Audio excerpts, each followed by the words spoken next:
Joe sir உங்ககிட்ட ஒரு என்ன கொஸ்டின்னா, பியூர்லி ஓட்ஸ் பேஸ்ட் தான் இருக்கும் அப்படின்ற மாதிரியா? இல்ல இந்த வீக் இவங்களுக்கு போனா பெட்டரா இருக்கும், பாசிட்டிவா வெளில போவாங்க அப்படின்ற மாதிரியும், ஓட்ஸ் இல்லாம வேற ஏதாச்சும் ஆப்ஷன்ஸ் இருக்குமா? அந்த மாதிரி கேக்குறேன். இல்ல பியூர்லி ஓட்ஸ் பேஸ்டு தான் அப்படின்னு இல்ல நினைக்கிறீங்களா? எனக்கு அதுல நான் பெரிய நம்பிக்கை இல்லைங்க. நான் அந்த ரிவ்யூ ஸ்டார்ட் பண்ண டைம்ல இருந்து நான் சொல்றேன். ஓட்ஸ் மேல எனக்கு ஒரு பெரிய நம்பிக்கை இல்ல. ஓகே. மேபி அந்த டைட்டில் வின்னரை வேணா ஓட்ஸ் பேஸ் பண்ணி எடுக்கலாம். பட் மத்த விஷயங்கள்லாம் எனக்கு ஓட்ஸ் படி எனக்கு தெரியல. எனக்கு ஒரு பெர்ஸ்பெக்டிவ் இருந்துச்சு இன்னைக்கு பார்த்தப்போ. ஃபேமிலி ரவுண்டுக்கு சிலர் இருந்தா நல்லா இருக்கும்ன்றதுனால அவங்கள ரீட்டைன் பண்ணிட்டும், நெக்ஸ்ட் ஃபர்தர் இதுல டிடிஎஃப்க்கு டாஸ்க்ல டஃப் குடுக்குற 2 பேர தூக்கினா இன்னைக்கு நல்லா இருக்கும் அப்படின்ற மாதிரி, இது ஓட் விட ஒரு ஒரு பிளான் பேஸ்டான மூவோ அப்படின்ற மாரி தோணுச்சு. நெறைய விஷயம் ஏன்னு யோசிக்கும்போது, இதுவும் ஒன் ஆஃப் த பெர்ஸ்பெக்டிவா பேசணும். ஸோ அத பத்தி நீங்க என்ன நெனைக்கிறீங்க? அது உங்களுக்கு எப்படி தோணுது? அதுதான் சொல்றேனே, இப்ப உங்களுக்கு தோன்ற அதே தாட் ப்ராசஸ் தான் எனக்கும். சோ எனக்கு வோட் பேசிஸ்டா இது இல்லன்றது எனக்கு ஒரு ஐடியா ஓகே. இருந்துச்சு. அண்ட் அவங்களுக்கு என்ன தேவையோ ஸ்கிரிப்ட் படி எடுத்துக்கிறாங்கன்றதையும் நான் மென்ஷன் பண்ணேன். இப்ப ஓகே. நீங்க கேட்கறது நான் ஏற்கனவே சொன்ன பதில் தான். ஓகே. பிளஸ் இந்த இடத்துல அவங்க 2 பேருக்கும் ஓரளவு நல்ல நேம் எவிக்ட் ஆயிருக்க வேணாமே நினைக்கிற மாதிரி ஒரு நல்ல நேமோட வெளியே போகணும்னு எக்ஸிட் கொடுத்துட்ட மாதிரியும் தோணுச்சு. நல்ல விஷயம் தானே. That's good. அடுத்தது அதே ட்ரிஸ்லிங் மாதிரி அவங்க பேசுங்க. அம்மா அப்பாவை கூட்டு ட்ரிஸ்லிங்க்கு அப்புறம் ஸ்டேஜ்ல நிக்க வச்சது that is all okay. Okay. Drizzling பேசுங்க. அடுத்தது இட்ஸ் மீ. ப்ரோ இந்த ஒரு ஸ்பேஸ்ல எனக்கு ரொம்ப இந்த நேம் கொடுக்கறது ரொம்ப பிடிக்கவே இல்லை. திவ்யாவுக்கு இருக்கும், ஒரு சபரிக்கு ஆனியன் ஸ்டார்னு ஒரு ஒரு குரூப்ல அது நீங்களும் இருந்தீங்க, அது நீங்க சொல்லவே இல்லை. அது எனக்கு ரொம்ப வருத்தமா இருந்தது. இந்த மாதிரி நேமிங் காலிங்க இந்த திவ்யாவுக்கு அப்புறம் பார்வதிக்குமே அந்த நேம்லாம் கொடுக்க வேணான்னு சொல்கிறேன். ஆனால் ஒரு குரூப்பில் ஸ்பேஸில் ஆனியன் பிக்சரை வச்சு ஒரு எல்லாருமே வச்சுருந்தாங்க. அந்த ஸ்பேஸ் தான் நீங்களும் இருந்தீங்க. அதை நீங்கள் ஏன் கண்டிக்கல அப்படிங்கிற ஒரு கேள்வி இருக்குது. அப்புறம் ஒரு ரிவ்யூவர் பார்வதிக்கு பயங்கரமா முட்டு கொடுக்குறாரு. சொல்லிடலாமா ஃபர்ஸ்ட் நீங்க கேட்ட கேள்விக்கு பதில் சொல்லிடுறேன். அதாவது யாருமே எந்த ஹேஷ்டாகையும் போட்டு யாரையுமே நேம் பிராண்டிங் பண்ணாதீங்க அப்படின்றத என் ட்வீட்ல நான் மென்ஷன் பண்ணியிருக்கேன். ஓகே, நான் அவங்க ஸ்பேஸ்ல நிறைய வாட்டி அதை சொல்லியிருக்கேன். பர்சனலா ஹோஸ்டுக்கு கால் பண்ணியும் சொல்லியிருக்கேன்.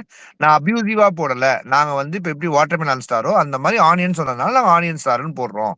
அபியூசிவா அதுல இல்லையே அப்படின்னு அவங்க ஒரு பதில் தாட் ப்ராசஸ் வச்சாங்க. எனக்கு அபியூசிவ் ஹேஷ்டாக்ஸ்ல தான் எனக்கு பெரிய டிஃபரன்சஸ் இருந்துச்சு. இந்த மாதிரி விளையாட்டாக இல்லைன்னா ஒரு படத்துக்காக வைக்கிற மாதிரி அவங்க கிரியேட் பண்ணிக்கிறது கூட எனக்கு ஓகே தான், கம்பேரிங் த டாக்ஸிசிட்டி. ஆனாலும் நான் அதுக்கு அகைன்ஸ்ட் தான். அந்த ஹேஷ்டேக்கு நான் அகைன்ஸ்ட் தான். நான் அதை ஆல்ரெடி என்னுடைய ட்விட்டர்ல தனியாவே ஒரு போஸ்டாவே மென்ஷன் பண்ணியிருக்கேன். நான் எல்லா சீசன்லயும் மென்ஷன் பண்ணுவேன்.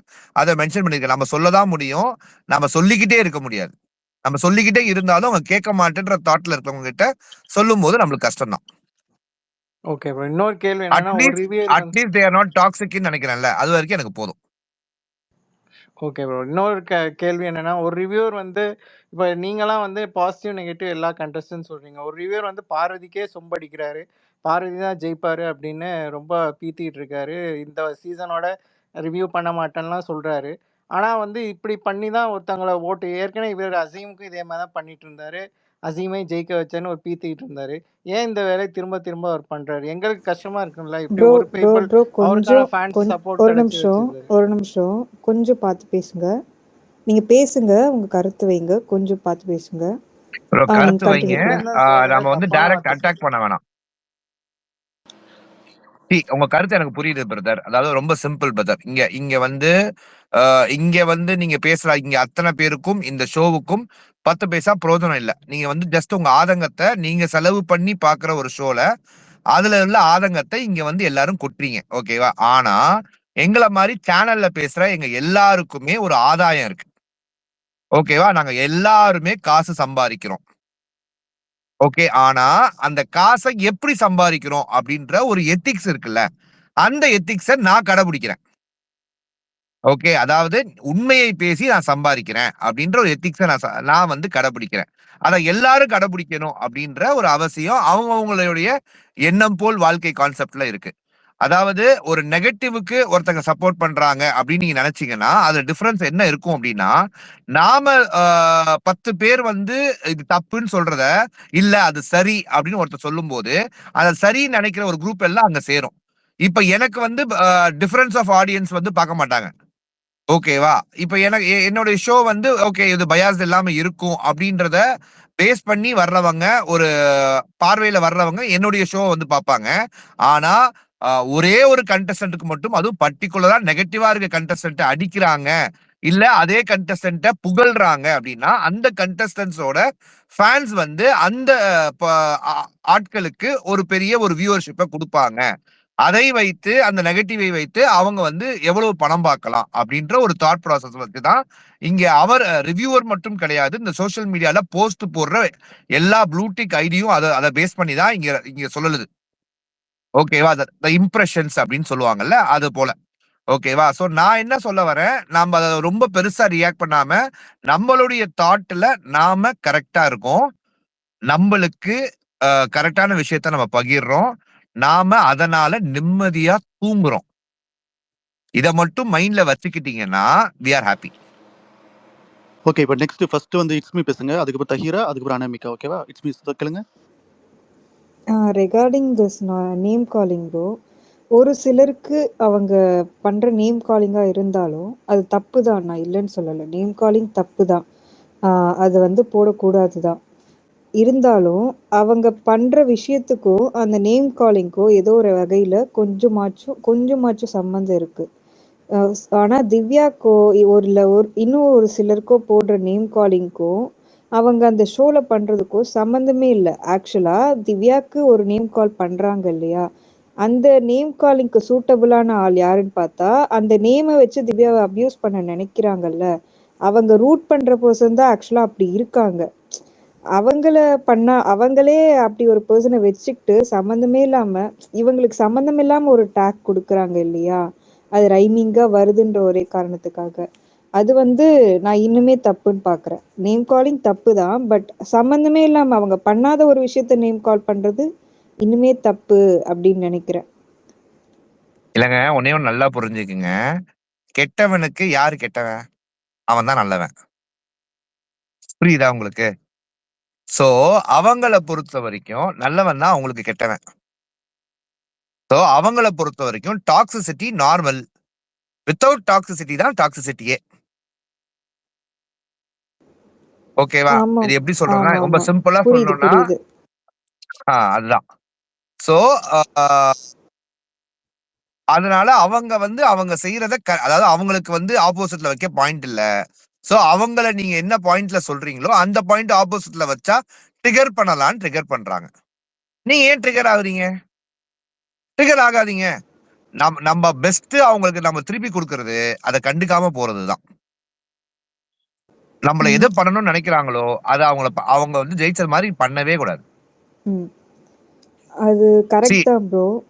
எனக்கு என்னன்னா, இப்போ எப்படின்னா, சில பேரை வந்து ஒரு சிலர் ரொம்ப விமர்சனம் பண்றாங்க. சில செட் ஆஃப் கண்டஸ்டன்ட்டை அவங்க ஃபேவரட்டுக்கு ஆப்போசிட்டா இருக்கும்போதோ, இல்லை அவங்க தப்புன்னு வரும்போது நியூட்ரல் நான் அப்படின்னு சொல்லிட்டு ரொம்ப விமர்சனம் பண்ணவங்க, இப்போ திவ்யாக்கு அகெயின்ஸ்டா அந்த பர்சன் இருக்காங்க, இல்லை அவங்க ஃபேவரட்டுக்கு பக்கத்துல அந்த பர்சன் இருக்காங்கன்ற ஒரே காரணத்துக்காக அவங்க பண்ற தப்பெல்லாம் நியாயப்படுத்தி பேசுறாங்க. நியாயப்படுத்தி பேசுறதுக்காக என்ன பண்றாங்கன்னா, இதுக்கு முன்னாடி திவ்யா ரிப்பீட்டேட்டிவ் வேர்ட்ஸ் நிறைய யூஸ் பண்ணியிருப்பாங்க. ஃபார் எக்ஸாம்பிள் அந்த வர்ஸ்ட் பர்ஃபார்மர் கொடுத்தப்பெல்லாம் சொன்னதே நிறைய பேசியிருப்பாங்க. அப்பெல்லாம் அவங்க வந்து பேசிட்டே இருக்காங்க அப்படின்னு சொல்லாதவங்க, அப்ப கூட அதை நியாயப்படுத்தினவங்க, இப்போ அவங்க வீக்லி அதை மாத்திக்கிறாங்க, சேஞ்ச் பண்ணிக்கிறாங்க, அவங்களுக்கு அக்செப்டன்ஸ் வந்துருச்சு. இப்போ ஃபார் எக்ஸாம்பிள் இந்த 2 வீக் பார்த்தீங்கன்னா அவங்க ரொம்ப திருத்தமா பேசுறாங்க. ஏன்னா இந்த 2 வீக் தான் ஹோஸ்ட் அவங்கள பேசவே விட்டாரு. அவங்கள பேச விடும்போது அவங்க வீக்கெண்ட்ல அழகா பாயிண்ட்ஸ் வச்சு திருத்தமா பேசுறாங்க. இந்த டைம்ல வந்து சம்மந்தமே இல்லாம இவங்க பேசுனாங்கன்ற மாதிரி ஒரு பிராண்ட் பண்றாங்க. இது வந்து நீங்க எப்படி பாக்குறீங்க? அதாவது ஒண்ணு வந்து நீங்க அகெயின்ஸ்டா பேசின எல்லாருக்கும் இவங்களுக்கு அகெயின்ஸ்டா இருக்காங்கன்றதால இப்போ பாசிட்டிவா பேசுறீங்க, அவங்க பண்ற தப்ப நியாயப்படுத்துறீங்க. இன்னொன்னு வந்து இந்த ரெண்டும் நீங்க எப்படி பாக்குறீங்க? ஏங்க, அதாவது உங்களை ஒருத்தவங்க குறை சொல்லணும்னு முடிவு பண்ணிட்டாங்கன்னா அவங்க எப்படி வேணா உங்களுக்கு குறை சொல்லுவாங்க. அந்த குறை சொல்றதுல நீங்க ஒரு நியாயத்தை எதிர்பார்க்காதீங்க. அவங்க இன்டென்ஷன் அதுல வேற. கரெக்ட்டா? அவங்க இன்டென்ஷன் டோட்டலா அதுல வேற. சோ அவங்க கரெக்ட். அதாவது ஒரு தப்பான ஒரு ஆள சப்போர்ட் பண்றவங்க சரியான விஷயத்த பேசுவாங்கன்னு எப்படி எதிர்பார்க்க முடியும்? அப்படி எதிர்பார்க்கிற நாம தானே தப்பு. நான் வந்து ஃபர்ஸ்ட்ல இருந்தே தப்பான பெர்சனுக்கு சப்போர்ட் பண்ணவங்க, ஒரு தப்பான விஷயத்த டிஃபெண்ட் பண்ணிட்டே இருந்தவங்கள பத்தி எனக்கு கவலை இல்ல ப்ரோ. அந்த இல்ல மாதிரி அதுதான் சொல்ல வரேன். இங்க ஆ நடுநிலைவாதி அப்படின்னு ஒரு கேரக்டரே கிடையாது.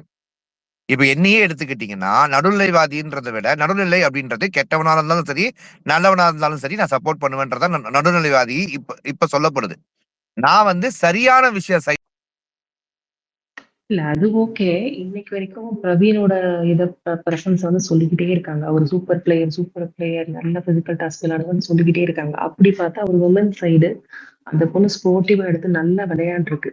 அப்படிங்கிறப்போ, ஒரு ரவுண்ட் அந்த பொண்ணுக்கு குடுத்திருந்திருக்கலாம். பிளஸ் அந்த பொண்ணு 24 ஏதாவது ஜெயிச்சிருக்கு அப்படிங்கிறப்போ, அந்த பொண்ணுக்கு அட்லீஸ்ட் கன்சிடர் பண்ணியிருக்கலாம். உள்ள வந்தோனே எல்லாரும் எஃப்ஜே போட்டு அடிப்பாங்க. அடிச்சிருந்தா அந்த பொண்ணுக்கு தான் ரொம்ப இன்னும் நெகட்டிவா போயிருக்கும். ஆனா அதையெல்லாம் பண்ணாம ஓரளவு கேட்காமயும் இருக்கக்கூடாது. டூ மச்சாவும் ஓவர் டூவும் பண்ணக்கூடாது அப்படின்றதுக்காக ஓரளவு கொஞ்சம் சட்டிலா இப்படி இருந்தா பரவாயில்லன்னு நான் எதிர்பார்த்தேன். அந்த மாரி தான் இருந்துச்சு ஆதிரை உள்ள ரீஎன்ட்ரி அப்போ. அதனால அந்த பொண்ணுக்கு மேபி ஒரு 1 வீக் குடுத்திருந்திருக்கலாம் அட்லீஸ்ட். அந்த அவங்களோட அந்த பொண்ணுக்கு வெளிய எவ்வளோ நேம் ஸ்பாயில் ஆச்சு அப்படிங்கிறப்போ, அவங்க பேரண்ட்ஸ் அதுக்கு அவங்களுமே ஒரு ரீசன் தான் இல்லன்னு சொல்ல முடியாது. அட்லீஸ்ட் அவங்க பேரண்ட்ஸ் அத வந்து இல்ல அப்படின்னு கொஞ்சமாச்சும் ஜஸ்டிஃபை பண்றதுக்கான ஒரு இடத்த அவங்க வந்து குடுத்திருந்திருக்கலாம். ஏன்னா இல்ல நெறைய பட் அத பேருக்கு ஜஸ்டிஃபை சும்மாவே பண்றா உள்ள இல்ல இல்ல வச்சிருக்காங்க. இல்ல இல்ல அத ஜஸ்டிஃபை பண்றதுக்கு தான் எஃப்ஜே மன்னிப்பு கேட்டாரு. அண்ட் மோர் ஓவர் எஃப்ஜேவே அந்த வீட்டுக்குள்ள இல்ல. அதான் இல்ல மறுபடியும் ரைட். சொல்றேன்ல. எஃப்ஜேவ மட்டும் சேனலுடைய இல்ல. தாட் ப்ராசஸ் இப்போ சொல்றேன். கனி அவங்களோட பாயிண்ட்ட வந்து எடுத்து வைக்கவே விடல. விக்ரம் எடுத்து வைக்கவே விடல. பேசவே விடல. கண்டிப்பா நீங்க எதிர்க்கிறது வைங்க. அதுல தப்பு இல்ல. ஆனா ஒருத்தவங்கள பேசவே விடாம அவங்கள சப்ரஸ் பண்றது அப்படிங்கிறது எவ்வளவு கெட்டவங்களாவே இருந்தா கூட, அவங்க பாயிண்ட் ஆஃப் வியூவ கேட்கறதுக்கு, சொல்றதுக்கு இடம் குடுக்கணும் கண்டிப்பா. அந்த பொண்ணு வேற அது எங்கேயுமே பெருசா சொல்லிக்காம அங்க மட்டும் தான் சொல்லணும்னு நெனச்சு அதையும் ஸ்பாயில் பண்ணிட்டீங்க. சோ அதுக்கான ஒரு பண்ணிட்டீங்களா? இடமே ஹலோ நீங்க எங்கேயுமே ஹலோ குடுக்கல, சப்ரஸ் பண்ணிட்டீங்களா? பண்றீங்க. இது ஏங்க என்னமோ உங்கள சொல்லல. ஹலோ பயந்துட்டேன் ஒரு உங்கள செகண்ட். சொல்லலைங்க. அங்க உள்ள இருக்க பிளேயர்ஸ சொல்றேங்க. இல்ல இல்ல அதுதான் சொல்றேனே. சேனலோட ஸ்கிரிப்டுக்கு என்ன வேணுமோ அதை அவங்க பண்ணிக்கிறாங்க. இதுல நம்மளால ஆனா நம்ம ஆதங்கத்தை வேணா இங்க வந்து கொட்டிக்கலாம். ஆனா ம். அது அவங்களுக்கு தேவையில்லை. அவங்களுக்கு அந்த ஷோவை எப்படி கொண்டு போகணும்னு அவங்க ஒரு பெர்செப்ஷன் வச்சிருக்காங்க. அதுபடி கொண்டு போயிட்டு இருக்காங்க. ஏன் ரைட் சேனல் அதுதான் பண்ணோம். சும்மாவே இருந்த டைட்டில் வின்னுன்ற ரம்யாவெல்லாம் எவன்னா வச்சே இருந்தாங்க. அதையெல்லாம் கம்பேர் பண்றப்போ இந்த பொண்ணு அட்லீஸ்ட் கொஞ்சமாச்சும் குடுத்துருக்கு, ப்ளே பண்ணிருக்கு. அட்லீஸ்ட் ஆ. இப்ப பிசிக்கல் டாஸ்க் எல்லாம் நல்லா ஃபர்ஸ்ட்ல போகும்போது பண்ணிருக்கு. ஒரு ஹேட் இருந்துச்சுல்ல ஆதிரைக்கு. அந்த ஹேட்டை யா கிளியர் பண்ண ஒரு வாய்ப்பு கொடுத்து இப்ப நீங்க சொல்றீங்களா ஆதிரை வெளில அமைச்சிருக்கிறது அன்ஃபேர்ன்றீங்களா? அந்த சப்போர்ட்டை கொடுத்துருக்காங்க அப்படின்னு நம்ம நினைச்சுப்போமே. இல்ல எனக்கு இப்ப ஃபர்ஸ்ட்லயுமே எவ்ரி டைம் வந்து பொண்ணுங்கள தான் இந்த மாரி பண்றப்ப பொண்ணுங்கள மட்டும் அடிச்சு விரட்டிட்டு பசங்கள கடைசி வரைக்கும் வச்சிருக்கிறது எனக்கு எப்பயுமே அந்த ஒரு இல்ல இல்ல அப்படி என்ன அப்படிலாம் சொல்றது ஒரு அந்த வருத்தம் மாதிரி அந்த இருந்துட்டே தான் ஃபெமினிசத்தை உள்ள இருந்தது. கொண்டு வராதீங்க. கண்டென்ட்டை பொறுத்த வரைக்கும் நான் என்ன சொல்ல வரேன்னா அதனால இவர் அனுப்பிச்சாங்க. அட்லீஸ்ட் லிட்டில் ஜஸ்டிஸ் சர்வ்டு அப்படின்னு நான் வந்து எஃப்ஜேவை அனுப்பிட்டு ஆதரையை அனுப்புனதுல அது வந்து அக்செப்ட் தட் இஸ் பண்ணிப்பேன் அந்த ஓகேன்னு ஃபீல் இடத்துல. பண்றீங்களா? அவ்வளவுதான் விடுங்க. எஸ். சரி இட் இஸ் ஆல் அவர் தாட்டுங்க. இப்ப பிரவீன் அனுப்பிச்சாங்க. பிரவீன் நாட் ஃபேர் தான் அவங்களை அனுப்பிச்சது. என்னை பொறுத்த வரைக்கும் வாட்டர் மேல வச்சுட்டு பிரவீன் காந்தி அனுப்புனதே தப்பு. என்ன பொறுத்த வரைக்கும் கேட்டீங்கன்னா சோ அந்த மாதிரி நிறைய விஷயங்கள் இருக்கு. Exactly okay. வாட்டர்மெலன்னா ஃபர்ஸ்ட் வீக்கே அனுப்பியிருந்தா கூட சந்தோஷம் தாங்க. சோ அந்த அந்த மாதிரி பல விஷயங்கள் டிஃபரன்சஸ் இருக்கு. ஓகே. சோ அவங்க அந்த ஷோவை எப்படி கொண்டு போகணும், அவங்களுக்கு யார் என்ன வேணும் அப்படின்றத அவங்க முடிவு பண்றாங்க. அதை கொண்டு போறாங்க.